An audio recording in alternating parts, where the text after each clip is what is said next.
హైదరాబాద్ మహానగరంలో విద్యుత్ శాఖ జరుపుతున్న అనధికార కేబుల్స్ కట్టింగ్ ను తక్షణమే నిలిపివేయాలని Telangana cable TV internet and telecom services providers welfare association ప్రభుత్వానికి విజ్ఞప్తి చేసింది.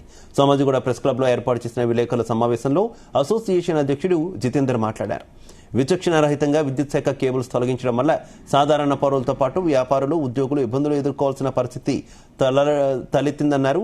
కోట్లాది రూపాయల లైసెన్స్ ఫీజులు చెల్లించడంతో పాటు కేంద్ర రాష్ట్ర ప్రభుత్వాలకు ట్యాక్సులు చెల్లిస్తున్న కేబుల్ టీవీ రంగం పట్ల వ్యవహరించే తీరు తీవ్ర అభ్యంతరకరమని అన్నారు. నగరంలోని వందలాది మంది టెలికాం ప్రొవైడర్స్ విద్యుత్ శాఖ అనుమతులు తీసుకోవడంతో పాటు స్తంభాలను వినియోగించుకునేందుకు సైతం రుసుము చెల్లిస్తున్నారని చెప్పారు. అయినప్పటికీ విద్యుత్ శాఖ అనధికార కేబుల్స్ పేరుట అన్నింటినీ తొలగించడం సరికాదని జితేందర్ అన్నారు.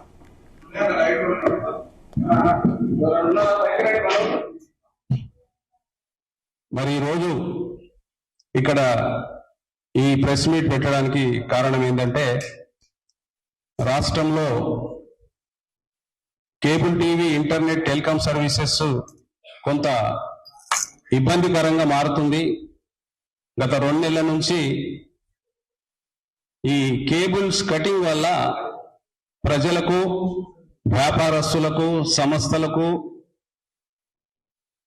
అన్ని రకాల పౌరులకు, వ్యాపారులకు కాకుండా అన్ని రకాల సంబంధించినటువంటి పౌరులకు ఈ internet, cable TV, telecom services ఈ 3 వ్యవహారాలు బాగా డిస్టర్బెన్స్ అవుతున్నాయి. కాబట్టి ప్రజలందరికీ తెలియజేయడం కోసం ఈరోజు ఈ ప్రెస్ మీట్ ఏర్పాటు చేయడం జరిగింది.